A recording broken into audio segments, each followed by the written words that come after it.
ಅಸ್ಸಲಾಮು ಅಲೈಕುಂ. ನಾವಿಲ್ಲಿ ಅಲ್ಲಿ ಕನ್ನಡ ಕಲೆ ಅಕಾಡೆಮಿಯ ವೇದಿಕೆಯಲ್ಲಿದ್ದೇವೆ. ಇದು ಒಂದು ವೈವಿಧ್ಯವಾದ ವೇದಿಕೆ. ತುಂಬ ತರಹದ ಕಲೆಗಳನ್ನು, ಮಾಹಿತಿಗಳನ್ನು, ಮೋಟಿವೇಶನ್ ಎಲ್ಲ ನಾವು ಈ ಸ್ಟೇಜ್ನಲ್ಲಿ ಕಲಿತಾ ಇದ್ದೀವಿ. ನಮ್ಮ ಜೊತೆ ಇವತ್ತು ಶಬೀರ್ ಸಾಹೇಬರು ಇದ್ದಾರೆ. ಅವರಿಂದ ಕೆಲವು ಹಿತನುಡಿಗಳನ್ನು ಕೇಳೋಣ ಇನ್ಶಾ ಅಲ್ಲಾಹ್. अस्सलामु अलैकुम वरहमतुल्लाहि वबरकातुहु नहमदुहु व नसल्ली अला रसूलिल करीम अम्मा बाद ला ಯದ್ಖುಲುಲ್ ಜನ್ನತ ಖಾತಿಬುನ್.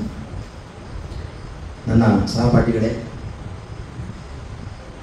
ಆವಾಗಲಿಂದ ನೀವು ಒಳ್ಳೆಯ ಕೋರ್ಸ್ನ ಕೇಳಿದಿರಿ.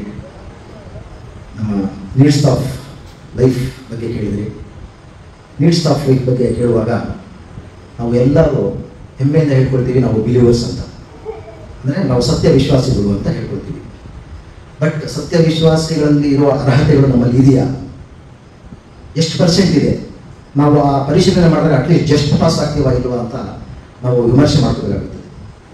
ಯಾಕಂದರೆ ನಾವು ಹೆಸರುಗಳು ಮಾತ್ರ ಒಳ್ಳೆ ಒಳ್ಳೆ ಹೆಸರುಗಳು, ಒಳ್ಳೆ ಪ್ರವಾದಿ ಹೆಸರುಗಳು ಇಟ್ಕೊಂಡಿರ್ತೀವಿ, ಒಳ್ಳೆ ಸ್ವಭಾವದ ಹೆಸರು ಇಟ್ಕೊಂಡಿರ್ತೀವಿ.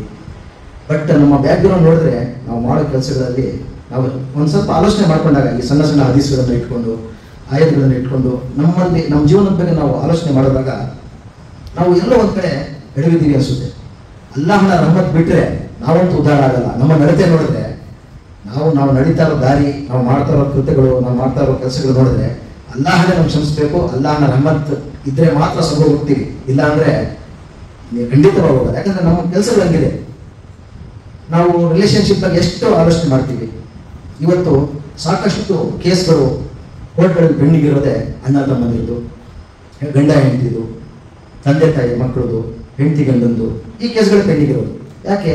ಈ ಸಣ್ಣ ಹದೀಸು ನಮಗೆ ಯಾರು ಸಂಬಂಧಗಳನ್ನು ಮುರಿತಾನೋ ಅವನು ಸ್ವರ್ಗಕ್ಕೆ ಹೋಗಿಲ್ಲ ಅಂತ. ಸಣ್ಣ ಹದೀಸು ಮುರಿಯೋದು ಯಾಕೆ? ಸಂಬಂಧಗಳು ಮುರಿಯೋದು ಯಾಕೆ? ಸಣ್ಣ ಸಣ್ಣ ಏನೋ ನಮ್ಮ ತಂದೆ ಒಂದು ಮನೆ ಕೊಟ್ಟಿರ್ತಾರೆ, 10 ಅಡಿ ಒಂದು ಯಾರೋ ಒಬ್ಬ 12 ಅಡಿ ಬಂದುಬಿಟ್ಟಿರುತ್ತೆ, ಆ ಗೋಡೆ ತಪ್ಪಿದಿರುತ್ತೆ, ಏನೋ 2 ಅಡಿಗೋಸ್ಕರ ಜಗಳ.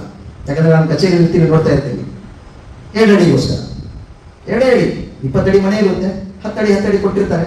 ಮಧ್ಯದಲ್ಲಿ ಗೋಡೆ ಬರೋ ಟೈಮಲ್ಲಿ 1 ಅಡಿ 11 ಅಡಿ ಈ ಕಡೆ ಬಂದಿರುತ್ತೆ, ಇಲ್ಲ ದಪ್ಪ ಬಂದಿರುತ್ತೆ, ಅದಕ್ಕೋಸ್ಕರ ಜಗಳ. ಒಬ್ಬ ಮನೆ, ಇವಾಗ ಯಾರೋ ಒಬ್ಬ ಬಡವ ಮನೆ ಕಟ್ಟಕ್ಕೆ ಹೋಗಿರ್ತಾನೆ, ಇನ್ನ ತಮ್ಮನೇ ಕಂಪ್ಲೇಂಟ್ ಕೊಟ್ಟಿರ್ತಾನೆ, ನಮ್ಮ ಅಣ್ಣ ಮನೆ ಕಟ್ತಾವಲ್ಲ ಲೆಸನ್ ತೊಗೊಂಡಿದೆ, ಯಾಕಂದ್ರೆ ನನ್ನ ಮನೆ ಮುಂದೆ ಮಣ್ಣು ಹಾಕಿದ್ದಾನೆ, ಕಲ್ಲು ಹಾಕಿದ್ದಾನೆ, ಇಟಿಕೆ ಹಾಕಿದ್ದಾನೆ ಅಂತ. ಸಣ್ಣ ಸಣ್ಣ ವಿಷಯಗಳು ಇದು ನೋಡೋಕ್ಕೆ ಬಹಳ ಸಣ್ಣ ವಿಷಯ, ಆದರೆ ಈ ಹದೀಸ್ ಮುಖಾಂತರ ನೋಡಿದ್ರೆ ಎಲ್ಲಿ, ಯಾಕಂದ್ರೆ ದೇವರು ನಮ್ಮ ಆಮಾಲ್ಗಳಿಗೆ ನಮಾಜ್ ಓದಿರೋನು, ಕುರಾನ್ ಓದಿರೋನು, ಹಾಫೀಸು, ಆಲಿಮ್ ಅಂತ ನೋಡಲ್ಲ, ನಿಯತ್ ನೋಡ್ತಾನೆ. ಅಲ್ಲಾಹ ನೋಡೋದು ನಿಯತ್ತು.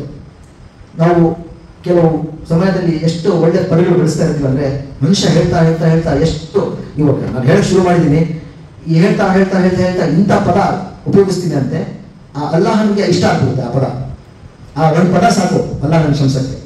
ಬಟ್ ಅದೇ ಪದಗಳು ಬಳಸ್ತಾ ಒಂದು ಕೆಟ್ಟ ಪದ ಎಷ್ಟು ಬೆಳೆಸ್ತೀನಿ ಅಂದರೆ ಅದಕ್ಕೆ ಜನಕ್ಕೆ ಹರ್ಟ್ ಆಗಿರುತ್ತೆ. ಆ ಪದನ ದೇವರು ಮೆಚ್ಚಲ್ಲ. ಆ ಒಂದು ಪದ ಸಾಕು ನಾನು ನರಕಕ್ಕೆ ಹೋಗಿ. ದೇವರು ಶಂಸಕ್ಕೆ ಬಂದರೆ ಒಂದು ಪದ ಸಾಕು. ಅದಕ್ಕೆ ಹೇಳೋದು ನೆರೆ ಹೊರೆಯನ್ನು ಹೋಗಬೇಕು. ಹುಕುಕಲ್ಲ ಅಲ್ಲಾಹನ ಬಾಧ್ಯತೆಗಳು, ಅಲ್ಲಾಹನ ಋಣಗಳು. ಇದು ಅಲ್ಲಾಹನ ಶಂಸ್ತಾರೆ. ನೀವು ನೀಡ್ಸ್ ಆಫ್ ಇಸ್ಲಾಮಲ್ಲಿ ಏನಿದೆ, ಅಲ್ಲಾಹನ ಏನೇನು ನಾವು ಕೃತಜ್ಞತೆ ಸಲ್ಲಿಸಬೇಕು, ಋಣಗಳು ಏನಿದೆಯೋ ಅದರಲ್ಲಿ ಸ್ವಲ್ಪ ತಾತು ಚಪ್ಪಿ ಏನನ್ನು ನಾವು ತಪ್ಪು ಮಾಡಿದ್ರೆ ಅಲ್ಲಾಹನು ಕ್ಷಮಿಸ್ತಾನೆ. ಬಟ್ ಹುಕುಕುಲ್ ಇಬಾದ್ ಅಂತ ಏನಿದೆಯೋ, ನಾವು ಜನಕ್ಕೆ ಏನು ನಾವು ಸಮಾಜದಲ್ಲಿ ಇದೆಯೋ ಆ ಸಮಾಜಕ್ಕೆ ಏನು ನಾವು ಕೊಡಬೇಕು, ಅವರ ಮೇಲೆ ನಮ್ಗೆ ಏನು ಋಣ ಇದೆಯೋ ಆ ಋಣದಲ್ಲಿ ನಾವು ತಪ್ಪು ಬೆಸೆದಿದ್ರೆ ಅವರೇ ನಮ್ಗೆ ಕ್ಷಮಿಸ್ಬೇಕು. ದೇವರು ಕೂಡ ಏನು ಮಾಡ್ತಾನೆ, ನೀವು ಹೋಗಿ ಕ್ಷಮೆ ಕೇಳ್ಕೊಬೇಡಿ ಅಂತ ವಾಪಸ್ ಕಳಿಸ್ಬಿಡ್ತಾನೆ. ಯಾಕಂದ್ರೆ ನಾನು ಕ್ಷಮೆ ಕೊಡಲ್ಲ, ನೀವು ಹೋಗಿ ನೀವೇ ಕ್ಷಮೆ ತೋರಿಸ್ಕೊಡಿ ಅಂತ. ಪ್ರವಾದಿ ಮುಹಮ್ಮದ್ ಸಲ್ಲಲ್ಲಾಹು ಅಲೈಹಿ ವಸಲ್ಲಂ ಸಹ ತಮ್ಮ ಸ್ವಹಾಬಗಳ ಹತ್ರ, ನನ್ನಲ್ಲಿ ಏನನ್ನ ನಿಮ್ಮ ಹತ್ರ ನಾನು ಏನನ್ನ ತಪ್ಪಾಗಿ ನಡ್ಕೊಂಡಿದ್ರೆ ಕ್ಷಮಿಸಿ ಅಂತ ಕೇಳ್ತಿದ್ರು. ಪ್ರವಾದಿ ಮುಹಮ್ಮದ್ ಸಲ್ಲಲ್ಲಾಹು ಅಲೈಹಿ ವಸಲ್ಲಂ ಅಲ್ಲಾಹ ತಾಲಾ ಅವರನ್ನ ಸ್ವರ್ಗ, ಹಿಂದಿನ ಮುಂದಿನ ಎಲ್ಲ ದೋಷಗಳನ್ನು ಕ್ಷಮಿಸಿ ಅವ್ರನ್ನ ಸ್ವರ್ಗಸ್ಥರು ಅಂತ ಗೊತ್ತು. ಪ್ರವಾದಿ ಮುಹಮ್ಮದ್ ಸಲ್ಲಲ್ಲಾಹು ಅಲೈಹಿ ವಸಲ್ಲಂ ಶಿಫಾತ್ ಮಾಡೋರಿಗೆ ಸ್ವರ್ಗ ಸಿಗುತ್ತೆ ಅಂದ್ರೆ ಅವ್ರಿಗೂ ಸಿಗಲ್ವಾ? ಆದರೂ ಅವರು ತಮ್ಮ ಪ್ರವಾದಿ ಮುಹಮ್ಮದ್ ಸಲ್ಲಲ್ಲಾಹು ಅಲೈಹಿ ವಸಲ್ಲಂ ತಮ್ಮ ಸ್ವಹಾಬಗಳ ಹತ್ರ ಕ್ಷಮೆ ಕೇಳ್ತಿದ್ರು. ಇವತ್ತು ನಮ್ಮಲ್ಲಿ ಆ ಕೊರತೆ ಇದೆ. ಯಾರೋ ಮನೆ ಪಕ್ಕದಲ್ಲಿ ಮನೆ ಕಟ್ತಿರ್ತಾನೆ, ನೈಬರವನು, ಯಾಕಂದ್ರೆ ನೆರೆಹೊರೆಯಿಂದ ನಮ್ಮಲ್ಲಿ ನೆರೆಹೊರೆಗೆ ಎಷ್ಟು ಚೆನ್ನಾಗಿ ನೋಡ್ಕೋಬೇಕಂದ್ರೆ, ಒಂದೊಂದ್ಸರಿ ಪ್ರವಾದಿ ಮುಹಮ್ಮದ್ ಸಲ್ಲಲ್ಲಾಹು ಅಲೈಹಿ ವಸಲ್ಲಂ ತಮ್ಮ ನೆರೆಹೊರೆ ಬಗ್ಗೆ ಹೇಳ್ತಾ ಎಷ್ಟು ಹೇಳಿದಾರೆ ಅಂದ್ರೆ, ಎಲ್ಲಿ ಆಸ್ತಿ ಭಾಗ ಕೊಡಬೇಕಾಗುತ್ತೋ ಅಷ್ಟು ಜೊತೆ ಅಷ್ಟು ನಾವು ನೋಡಬೇಕು, ನಮ್ಮ ನೆರೆಹೊರೆ ಯಾರಿದ್ದಾರೆ ಅಂತ ಅಷ್ಟು ನೋಡಬೇಕು, ನಮ್ಮ ನೈಬರ್ಸ್ ಬಗ್ಗೆ ಅಷ್ಟು ಕಾಳಜಿ ಇರಬೇಕು. ಬಟ್ ಇವತ್ತು ಇನ್ನು ಅವ್ರು ಮನೆ ಕಟ್ಟ ಶುರು ಮಾಡಿರ್ತಾನೆ, ಅವನಿಂದ ಜಗಳ ಶುರು. ನಮ್ಗೆ ನೀರು ಬರ್ತಾ ಇದೆ, ನಮಗೆ ನೀರು ಬರ್ತಾ ಇದೆ, ಇನ್ನ ಅವ್ನ ದೇವರೇ ಅಲ್ಲ ಅಂತ ಮನೆ ಕಟ್ಟ ಶುರು ಮಾಡಿರ್ತಾನೆ. ಅವರೇ ನೇಬರ್ ಕಿರಿಕಿರಿ ಶುರು. ಪಕ್ಕದಲ್ಲಿರೋನು ಅವನೇ, ಏನೋ ಹೆಚ್ಚು ಕಡಿಮೆ ಆದ್ರೆ ಬರೋದು ಅವನೇ, ಏನೋ ಹೆಚ್ಚು ಕಡಿಮೆ ಆದ್ರೆ ಹಾಸ್ಪಿಟಲ್ ಸೇರಿಸೋದು ಅವನು.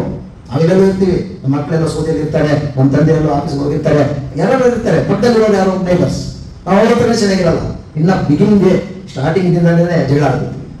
ಸಣ್ಣ ಮಕ್ಕಳು ನಿಮ್ಗೆ ಗೊತ್ತಾಗಲ್ಲ ಅನಿಸುತ್ತೆ. ಬಟ್ ನೀವು ಇಂಥ ಸಮಯ, ಇಂಥ ಆಲೋಚನೆಗಳು ನಮ್ಮ ಮನೆಗಳಲ್ಲಿ ನಡೀತಾ ಇದ್ದಾಗ, ನಮ್ಮ ಏರಿಯಲ್ಲಿ ನಡೀತಿದ್ದಾಗ ನಾವು ನಮ್ಮ ತಂದೆ ತಾಯಿಗೆ ಹೇಳ್ಬೋದು, ಅಮ್ಮ ಅವರು ನಮ್ಮ ನೆರೆಹೊರವರು, ನಮ್ಮ ನೈಬರ್ಸು, ಜೀವನ ಪೂರ್ತಿ ನಮ್ಮ ಜೊತೆಗಿರೋರು ಇವರೇ, ಇವ್ರ ಜೊತೆ ನಾವು ಚೆನ್ನಾಗಿರ್ಬೇಕು, ಇರ್ಲಿ ಹೆಚ್ಚು ಕಡಿಮೆ ಆಗಿರುತ್ತೆ ಏನೋ, ಕ್ಷಮಿಸಬೇಕು, ಒಣ್ಣಾಟ ಇಟ್ಕೋಬೇಕು ಅಂತೇಳಿ ಅವತ್ತಿಂದ ಶುರು ಮಾಡಬೇಕು. ನಮ್ಮ ತಂದೆ ತಾಯಿ ಗಲಾಟೆ ಮಾಡ್ಕೊಂಡು ಹೋಗ್ತಾ ಇದ್ರು ನಾವು ಹೋಗ್ಬೇಕು ಅವ್ರ ಮನೆಗೆ, ನಾವು ಹೋಗ್ತಾ ಬರ್ತಾ ಇರ್ಬೇಕು. ನಮ್ಮ ತಂದೆ ತಾಯಿಗೆ ಯೋಚನೆ ಬರ್ಬೇಕು, ನಮ್ಮ ಮಕ್ಕಳೇ ಇಷ್ಟು ಚೆನ್ನಾಗಿದ್ದಾಗ ನಾವು ಯಾಕೆ ಕ್ಷಮಿಸ್ಬಾರ್ದು ಅಂತ. ನೀವು ನೋಡಿದಿರಲ್ಲ ಅಕ್ಕಪಕ್ಕ ಮನೆಗಳೆಲ್ಲ ಜೀವನ ಪೂರ್ತಿ ಮಾತಾಡ್ತಿರಲ್ಲ, ಅಲ್ಲೇ ಹೋಗ್ಬೇಕು ನಾವು, ದಿನ ಎದ್ರೆ ಮುಖ ನೋಡ್ಬೇಕು, ಆದ್ರೂ ಅಲ್ಲೇ ಇರ್ತೀವಿ, ಆದ್ರೂ ಜಗಳ ಆಡ್ತೀವಿ. ಅದಕ್ಕೆ ಈ ಸಣ್ಣ ಸಣ್ಣ ಹದೀಸ್ಗಳನ್ನು ನಮ್ಮ ಜೀವನದಲ್ಲಿ ಅಳಿಸ್ಕೊಳ್ಳಿ ಅಂತ ಹೇಳ್ತಾ, ಹೇಳೋದು ಬಹಳ ಇದೆ. ಬಟ್ ನಾವು ಇಲ್ಲಿ ಕಲಿಯಕ್ಕೆ ಬಂದಿರೋದು, ನಾನು ಕಲಿಯಕ್ಕೆ ಬಂದಿದ್ದೀನಿ ಅಂತ ಹೇಳ್ತಾ ಇದ್ದೀನಿ. ಅದಕ್ಕೆ ನನ್ನ ಭಾಷಣದಲ್ಲಿ ಏನಾನ ಲೋಪದೋಷಗಳು ಇದ್ದರೆ ಕ್ಷಮಿಸಿ ಅಂತ ಹೇಳ್ತಾ, ಇನ್ನು ಮುಂದಿನ ದಿನಗಳಲ್ಲಿ ಅವಕಾಶ ಸಿಕ್ಕಿದಾಗ ಹೇಳ್ತೀನಿ ಅಂತ ಹೇಳಿ ನನಗೆ ಅವಕಾಶ ಕೊಟ್ಟ ಹರೀಶ್ ಸರ್ಗೆ ಮತ್ತು ಕನ್ನಡಕರಿ ಅಕಾಡೆಮಿಗೆ ವಂದಿಸುತ್ತಾ ನನ್ನ ಮಾತುಗಳನ್ನು ಮುಗಿಸ್ತೀನಿ. ಅಸ್ಸಲಾಮು ಅಲೈಕುಂ ವರಹಮತುಲ್ಲಾಹಿ ವಬರಕಾತುಹು. ಮಾಷಾ ಅಲ್ಲಾ, ಅತ್ಯುತ್ತಮವಾಗಿ ಮಾತನಾಡಿದ್ದಾರೆ. ನೆರೆಹೊರೆಯವರ ಏನೊಂದು ರೆಸ್ಪಾನ್ಸಿಬಿಲಿಟಿ ಇದೆ, ಅವರ ಒಂದು ಹಕ್ಕು ಇದೆ ನಮ್ಮ ಮೇಲೆ. ಇದು ತುಂಬ ಒಂದು ಸೀರಿಯಸ್ ವಿಷಯ. ನಾವು ಇದರ ಬಗ್ಗೆ ತುಂಬ ಯೋಚನೆ ಮಾಡಬೇಕಾಗಿದೆ. ಮತ್ತು ನಮ್ಮ ಮುಸಲ್ಮಾನ ಅಂತ ತಿಳಿಸುವುದು ನಮ್ಮ ಅಖ್ಲಾಕ್ನಿಂದ, ನಮ್ಮ ಬಿಹೇವಿಯರ್ನಿಂದ, ನಮ್ಮ ಶಿಷ್ಟಾಚಾರಗಳಿಂದ ಎಲ್ಲರಿಗೂ ತಿಳಿಯಬೇಕು. ಸ್ಪೆಷಲಿ ನಾವು ಯಾವ ಥರ ನಮ್ಮ ನೇಬರ್ಸನ್ನು, ನೆರೆಹೊರೆಯವ್ರನ್ನ ಟ್ರೀಟ್ ಮಾಡ್ತೀವಿ. ಸೊ ಜಜಾಕಲ್ಲಾಹು ಖೈರನ್ ಶಬೀರ್ ಸಾಹೇಬ್ರವರಿಗೆ. ಸೊ ಇದೇ ಥರ ಇನ್ನೂ ತುಂಬ ಭಾಷಣಗಳೊಂದಿಗೆ ಮುಂದಿನ ವಿಡಿಯೋದಲ್ಲಿ ಭೇಟಿಯಾಗೋಣ. ನಮ್ಮ ಚಾನೆಲನ್ನು ಶೇರ್ ಮತ್ತು ಸಬ್ಸ್ಕ್ರೈಬ್ ಮಾಡಿ. ಜಜಾಕಲ್ಲಾಹು ಖೈರನ್. ಸಲಾಮ್.